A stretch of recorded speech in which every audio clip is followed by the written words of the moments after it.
أنا محمد السمروني، أمين العمل الجماهيري بوسط القاهرة.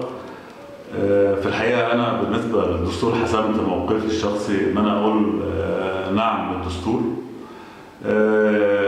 الدستور ما هوش يعني المسودة المعروضة علينا ما هياش نهاية المطاف، ولكنها حلقة من حلقات النضال.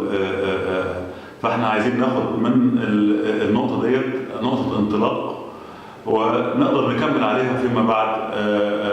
حتى الحاجات اللي هي محل اعتراض من بعض القوى، هم اعتقد ان البعض فهمها بطريقه تبرر له الاعتراض. يعني انا بالنسبه للمحاكمه العسكريه، محاكمه المدنيين، هذا الدستور لا يبيح محاكمه المدنيين امام القضاء العسكري، دي القاعده، ولكن اورد عليها بعض الاستثناءات زي الاعتداء على منشاه عسكريه، الاعتداء على المباشر على شخص عسكري.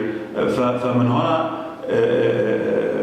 حالة المدنيين للقضاء العسكري اللي كان موجود وقت مبارك، هذا الدستور المسودة اللي احنا بنصوت عليه النهارده لا يبيح ذلك بصفة عامة.